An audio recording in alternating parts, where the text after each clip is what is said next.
নমস্কার বন্ধুরা, দীপাস কিচেনে আপনাদের সবাইকে স্বাগত। আমি আজকে পটলের চপ করব, সেটাই আপনাদের সাথে শেয়ার করব। দেখুন, আমি পটলের ভেতর থেকে কিন্তু দানাগুলো সব বের করে নিয়েছি। এখানে আমি পেঁয়াজ কেটে নিয়েছি, এখানে লঙ্কা কেটে নিয়েছি। আর পটলের দানাগুলো কিন্তু আমি ফেলে দেব না, এটাও আমি কাজে লাগাবো। মানে এগুলো কচি একদম দানাগুলো, সে কারণে ভাবলাম ফেলে দেব না, পটলের টেস্টটা চলে যাবে সে কারণে। তো আমি এটা দিয়ে আমি চপ বানাবো, তো সেটাই আপনাদের সাথে শেয়ার করব। তো চলুন আমি এটা কিভাবে বানাই দেখে নিই।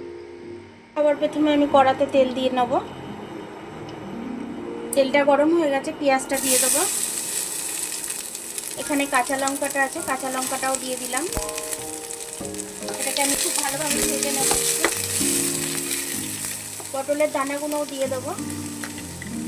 একটু নুন দিয়ে দেবো আমি স্বাদ অনুযায়ী, একটু হলুদ দিয়ে দেবো।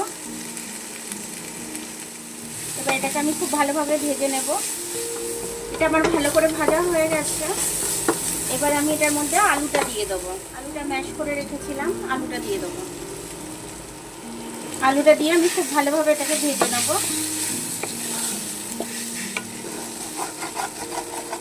আলুটার মধ্যে একটু নুন দিয়ে দেবো।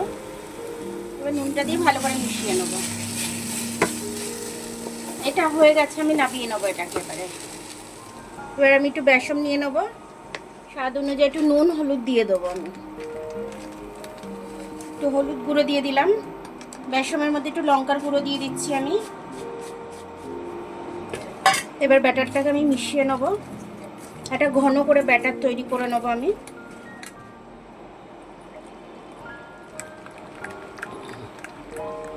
বাস এই ঘনত্বটা রাখবো। এবার পটলের মধ্যে আমি আলুর পুরটা দিয়ে নেব।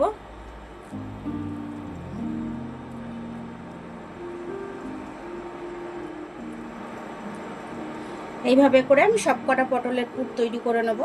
সবকটা আমি করে নিয়েছি, পটলের আলুর পুরগুলো দিয়ে নিয়েছি সবকটা। এবার এগুলো আমি বেসনে বোড়াবো আর ভাজতে দিয়ে দেবো। বেসনের ব্যাটারটাও গোলা হয়ে গেছে, এইভাবে বেসনে দিয়ে দেবো।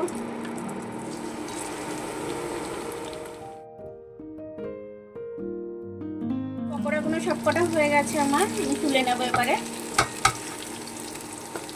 আমার পটলের চপগুলো হয়ে গেছে, খুব সুন্দর করে হয়েছে, খেতেও খুব টেস্টি হয়েছে।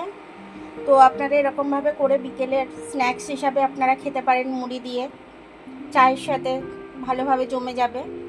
চায়ের সাথে এরকম পটলের চপ দিয়ে এরকমভাবে মুড়ি দিয়ে আপনারা চা খেতে পারেন বিকেলবেলা, খুব ভালো লাগবে খেতে। ভিডিওটা দেখার জন্য অনেক অনেক ধন্যবাদ। আমার ভিডিওটা যদি আপনাদের পছন্দ হয়, লাইক সাবস্ক্রাইব বেল আইকনটা একটু টিপে দেবেন। আর যদি ফেসবুক থেকে দেখেন, লাইক আর ফলোটা একটু করে দেবেন। আবার কাল দেখা হবে নতুন রেসিপির সাথে। ততক্ষণ আপনারা ভালো থাকবেন, আমি আসছি।